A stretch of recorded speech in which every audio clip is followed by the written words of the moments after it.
Hello दोस्तों, स्वागत है आपका हमारे चैनल पर। आशा है आप सभी ठीक होंगे। तो आज की क्लास में भी हम लोग काव्य शास्त्र से संबंधित कुछ महत्वपूर्ण तथ्य देखने वाले हैं प्रश्नों के माध्यम से। ठीक है, तो ध्यान दीजिएगा और अंत तक जुड़े रहिएगा। देखते हैं पहला प्रश्न। वीर रस प्रधान रचना में कौन सा काव्य गुण देखा जाता है? वीर रस प्रधान रचना में कौन सा काव्य गुण देखा जाता है? कौन सा काव्य गुण प्रधान होता है? काफ़ी बार पढ़ा होगा आप लोगों ने पहले ही। तो वीर रस प्रधान रचना में ओज गुण प्रधान होता है। वीर रस प्रधान रचना में ओज गुण प्रधान होता है। इसके अलावा माधुर्य गुण किन रसों में देखा जाता है? तो माधुर्य गुण श्रृंगार रस, शांत रस एवं करुण रस में पाया जाता है। माधुर्य गुण श्रृंगार रस,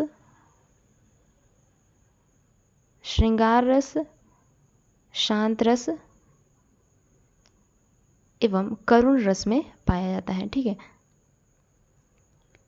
जो प्रसाद गुण है, यह प्रसाद गुण माना जाता है कि यह सभी रसों में पाया जाता है। प्रसाद गुण सभी रसों में पाया जाता है। आगे देखेंगे। आचार्य भरत ने किस रस को नाट्य प्रयोग में स्वीकार नहीं किया है? आचार्य भरत ने किस रस को नाट्य प्रयोग में स्वीकार नहीं किया है? तो शांत रस को इन्होंने नाट्य प्रयोग में स्वीकार नहीं किया है। इन्होंने 8 रसों को स्वीकारा है और वे 8 रस कुछ इस प्रकार है, जैसे श्रृंगार रस, करुण रस, रौद्र रस, वीर रस, भयानक रस, हास्य रस, विभत्स रस और अद्भुत रस। आगे देखेंगे। आधा पात बबूल का तामे तनिक पिसान, लालाजी करने लगे छठे क्षमा से दान। आधा पात बबूल का तामे तनिक पिसान, लालाजी करने लगे छठे क्षमा से दान। उपर्युक्त दोहे में कौन सा रस है?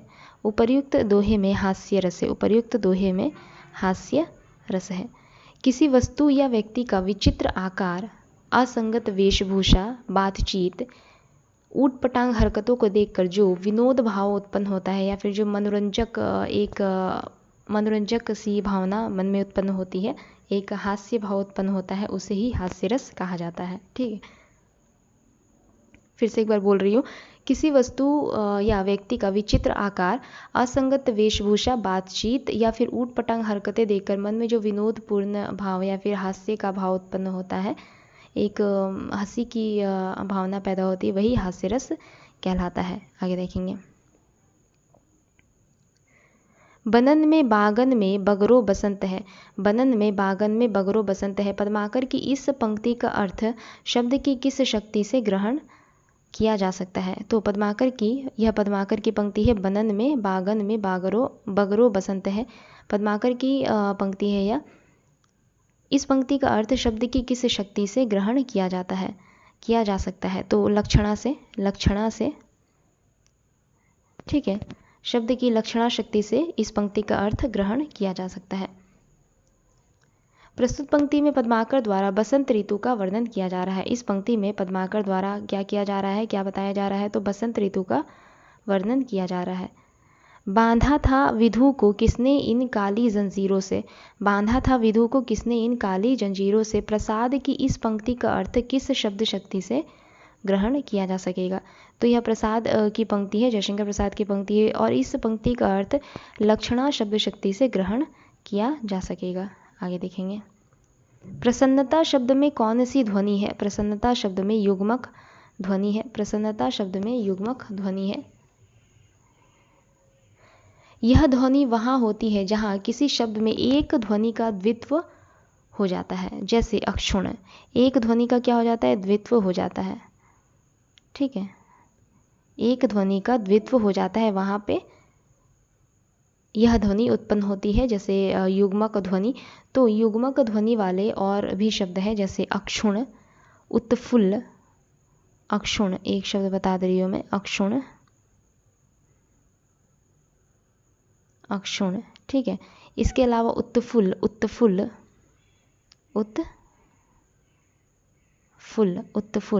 ये जो सारे शब्द होते हैं ये युग्मक ध्वनि वाले शब्द होते हैं। आगे देखेंगे। निम्न में से कौन सा वक्रोक्ति का भेद नहीं है? तो उक्ति विन्यास वक्रता, ये वक्रोक्ति का भेद नहीं है। वक्रोक्ति के प्रवर्तक आचार्य कुंतक ने अपने ग्रंथ वक्रोक्ति जीवितमय में वक्रोक्ति के 6 भेद माने हैं। वक्रोक्ति के प्रवर्तक आचार्य कुंतक ने अपने ग्रंथ का नाम क्या रहा? वक्रोक्ति जीवितम। इसमें उन्होंने वक्रोक्ति के 6 भेद माने हैं, जिनमें वर्ण विन्यास वक्रता, पद पूर्वार्ध वक्रता, प्रकरण वक्रता, इसके अलावा पद परार्ध वक्रता। ठीक है, यहाँ पे लिख दे रही हूँ मैं, पद परार्ध वक्रता हो जाएगा यहाँ पे, पद परार्ध वक्रता, वाक्य वक्रता, प्रबंध वक्रता। ये 6 है भेद किसके? तो वक्रोक्ति के। ठीक है, वर्ण विन्यास वक्रता, पद पूर्वार्ध वक्रता, प्रकरण वक्रता, पद परार्ध वक्रता, वाक्य वक्रता, प्रबंध वक्रता। आगे देखते हैं, निम्नलिखित में से कौन संस्कृत समीक्षा पद्धति से संबंधित नहीं है? तो शैली विज्ञान संस्कृत समीक्षा पद्धति से संबंधित नहीं है। शैली विज्ञान संस्कृत समीक्षा पद्धति से संबंधित नहीं है। अलंकार संप्रदाय के प्रवर्तक कौन रहे? तो भामा अलंकार संप्रदाय के प्रवर्तक रहे। आगे देखेंगे, इनमें से आचार्य मम्मट की रचना कौन सी है? निम्न में से आचार्य मम्मट की रचना हमें बतानी है। तो आचार्य मम्मट की रचना है इनमें से काव्य प्रकाश। काव्य प्रकाश आचार्य मम्मट की रचना है। काव्य प्रकाश के रचयिता कौन रहे? आचार्य मम्मट। नाट्यशास्त्र के रचयिता रहते हैं भरत मुनि। नाट्यशास्त्र के रचयिता रहे भरत मुनि। व्यक्ति विवेक के रचयिता रहे महीम भट्ट। व्यक्ति विवेक के रचयिता कौन रहे? महीम भट्ट। व्यक्ति विवेक के रचयिता रहे महीम भट्ट। काव्यालंकार नामक ग्रंथ के रचयिता रहे आचार्य भामा एवं रुद्रट। आचार्य भामा एवं रुद्रट। भामा ने भी काव्यालंकार नामक ग्रंथ लिखा है। इसके अलावा रुद्रट ने भी काव्यालंकार नामक एक ग्रंथ लिखा है। आगे देखेंगे,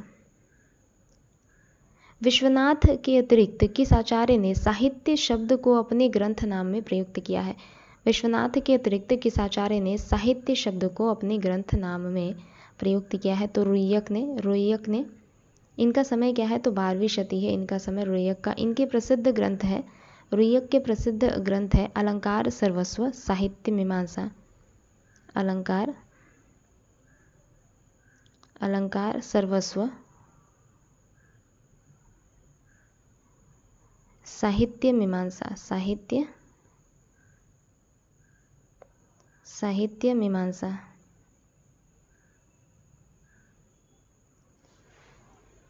ठीक है, ये रुय्यक के ग्रंथ है। आगे देखेंगे, रस को नाट्य तक सीमित रखने का सर्वप्रथम विरोध किसने किया था? रस को नाट्य तक सीमित रखने का सर्वप्रथम विरोध किया था अभिनवगुप्त ने।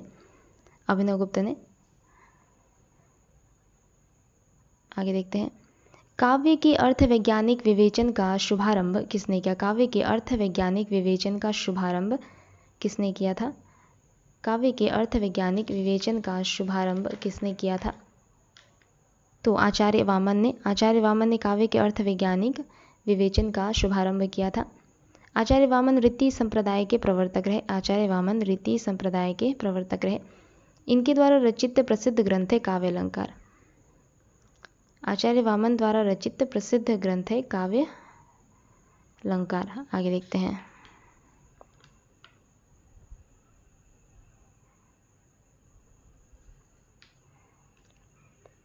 पाणिनि ने किस ग्रंथ के द्वारा भाषा को एक रूपता देने का प्रयास किया है? पाणिनि ने किस ग्रंथ के द्वारा भाषा को एक रूपता देने का प्रयास किया है? तो अष्टाध्यायी। पाणिनि ने अपने ग्रंथ अष्टाध्यायी द्वारा भाषा को एक रूपता देने का प्रयास किया है। चंपू के 2 भेद है। चंपू के 2 भेद है कौन कौन से? तो विरुद्ध और करम्भक। विरुद्ध और करम्भक। गद्य और पद्य मिश्रित काव्य को ही चंपू काव्य कहा जाता है। गद्य और पद्य मिश्रित काव्य को ही चंपू काव्य कहा जाता है। महीम भट्ट द्वारा प्रतिपादित सिद्धांत है निम्न में से कौन सा? अनुमानवाद, तात्पर्यवाद, लक्षणवाद, अभिव्यंजनावाद। तो महीम भट्ट द्वारा प्रतिपादित सिद्धांत है अनुमानवाद। महीम भट्ट द्वारा प्रतिपादित सिद्धांत है अनुमानवाद।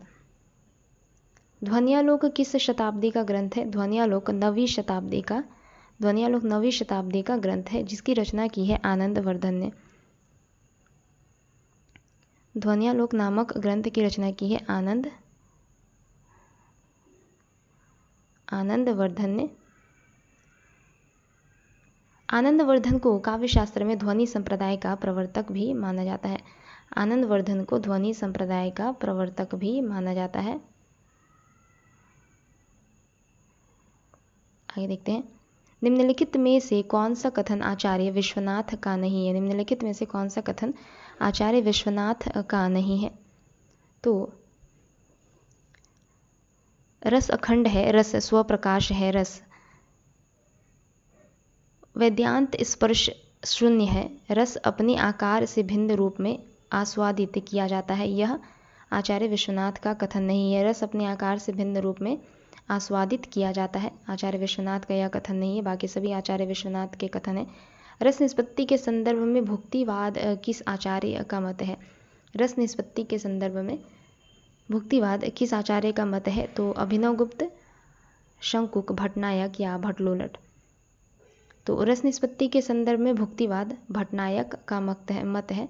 रस निष्पत्ति के संदर्भ में भुक्तिवाद किसका मत है? तो भट्टनायक का मत है। आगे देखते हैं, काव्य दोष की परिभाषा इनमें से सबसे पहले किसने दी थी? काव्य दोष की परिभाषा सबसे पहले वामन ने दी थी। काव्य दोष की परिभाषा सबसे पहले वामन ने दी। काव्य अलंकार किसका रचना है? तो काव्य अलंकार किसकी रचना है? भामा की रचना है या काव्य अलंकार।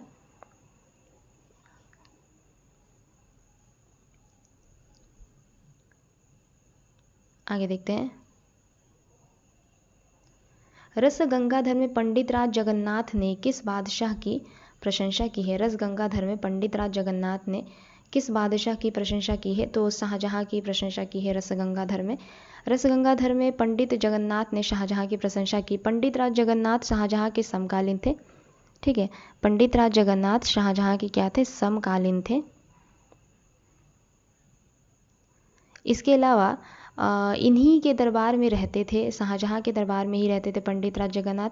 इन्हें पंडित राज की उपाधि भी किसने दी? शाहजहां ने दी। पंडित राज की उपाधि भी शाहजहां ने ही दी। रस गंगाधर में पंडित राज ने अपने आश्रयदाता शाहजहां की प्रशंसा की थी। रस गंगाधर नामक ग्रंथ में पंडित राज जगन्नाथ ने अपने आश्रयदाता शाहजहां की प्रशंसा की थी। काव्य हेतुओं में व्युत्पत्ति का सही अर्थ क्या हो जाएगा? तो शब्द ज्ञान। काव्य हेतुओं में व्युत्पत्ति का सही अर्थ है शब्द ज्ञान। वक्रोक्ति संप्रदाय के विरोधी आचार्य कौन रहे? वक्रोक्ति संप्रदाय के विरोधी आचार्य रहे आचार्य विश्वनाथ। वक्रोक्ति संप्रदाय के विरोधी आचार्य रहे आचार्य विश्वनाथ। वक्रोक्ति संप्रदाय के प्रतिष्ठापक आचार्य रहे कौन? कुंतक। वक्रोक्ति संप्रदाय के प्रतिष्ठापक आचार्य रहे कुंतक। इसका सर्वप्रथम शास्त्रीय विवेचन भामा ने किया था। वक्रोक्ति संप्रदाय का सर्वप्रथम शास्त्रीय विवेचन किसने किया? तो भामा ने किया। आगे देखते हैं, भरत मुनि के अनुसार काव्य में कुल कितने गुण पाए जाते हैं? भरत मुनि के अनुसार काव्य में कुल 10 गुण पाए जाते हैं। भरत मुनि के अनुसार काव्य में कुल 10 गुण पाए जाते हैं। मम्मट, भामा और आनंदवर्धन ने गुणों की संख्या 3 मानी है। मम्मट, भामा और आनंदवर्धन ने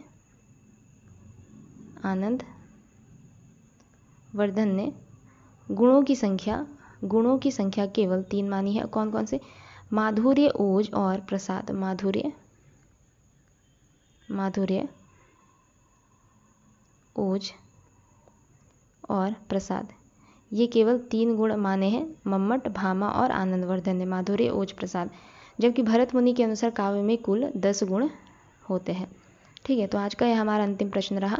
अगले क्लास में जल्दी मिलेंगे। तब तक के लिए अगर आप लोगों को हमारी क्लास अच्छी लगे तो लाइक, शेयर और सब्सक्राइब ज़रूर कर सकते हैं। धन्यवाद।